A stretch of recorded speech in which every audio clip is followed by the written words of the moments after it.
Bismillahirrahmanirrahim. Assalamualaikum warahmatullahi wabarakatuh. Syukur Alhamdulillah kita bisa berjumpa lagi di channel ini. Salawat dan salam selalu dan tetap tercurahkan kepada junjungan kita Nabi besar Muhammad sallallahu alaihi wasallam. Allahumma salli ala Sayyidina Muhammad wa ala ali Sayyidina Muhammad. Harapan dan doa saya semoga saudaraku semuanya selalu diberikan kesehatan, dilapangkan rezekinya, diampuni dosa-dosanya, dan dipanjangkan umurnya.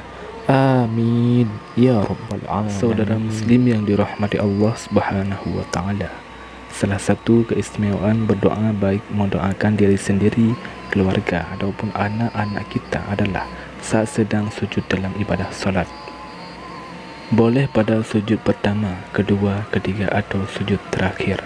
Rasulullah sallallahu alaihi wasallam menjelaskan saat sujud adalah saat kita dekat dengan Allah Subhanahu wa taala. Karena hendaklah gunakan sebaik mungkin untuk memperbanyak berdoa. Beliau bersabda, saat terdekat seorang hamba dengan Tuhannya, saat dia sedang sujud, maka perbanyaklah berdoa di dalamnya. Hadis riwayat Muslim, Abu Daud dan An-Nasa'i. Saudara muslim yang dirahmati Allah Subhanahu wa taala, berdoa ketika sujud dan apa saja yang bisa dibaca saat sujud, serta doa anak untuk anak yang bagaimana yang harus kita baca saat sujud. Ada 2 atau 3 kata yang boleh kita baca saat sujud sebagai doa untuk diri kita, keluarga dan anak-anak kita. Yang pertama, ya Hayyu, wahai zat yang maha hidup. Yang kedua, ya Qayyum, wahai zat yang maha berdiri sendiri. Yang ketiga, birahmatika astaghits, dengan rahmatmu aku memohon perlindungan. 3 kata ini adalah salah satu doa yang dibaca oleh Rasulullah SAW saat dalam sujud.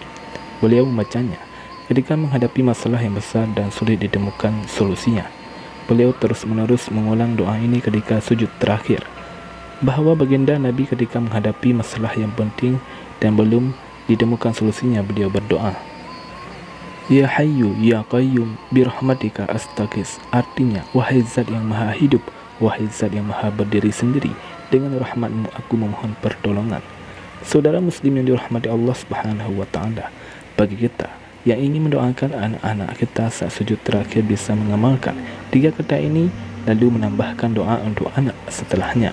Jika doa untuk anak yang akan kita baca dalam bentuk redaksi bahasa Arab, maka kita baca setelah doa 3 kata ini.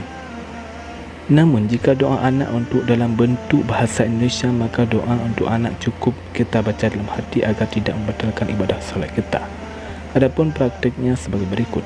Pada saat sujud terakhir kita baca takbir terlebih dahulu, Allahu Akbar. Lalu kita sujud dengan sempurna. Diamlah beberapa detik, lalu baca dulu bacaan tasbih sebanyak 3 kali. Lalu kita sambung dengan Ya Hayyu, Ya Qayyum, birahmatika astaghits. Dibaca sebanyak 3 kali, lalu disambung dengan doa untuk anak.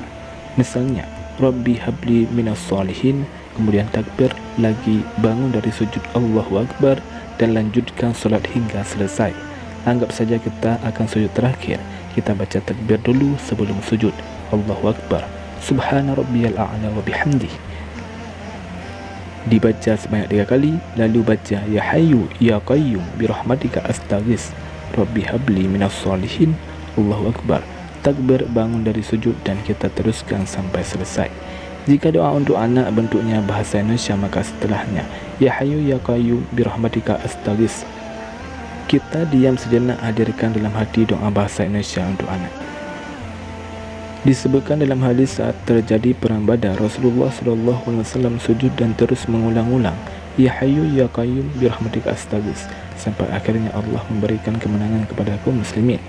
Imam Al-Hakim meriwayatkan dari Sayyidina Ali bin Abi Thalib, beliau berkisah, pada saat terjadi perang Badar, aku ikut berperang, lalu aku menempatkan untuk menengok Rasulullah SAW apa yang beliau lakukan.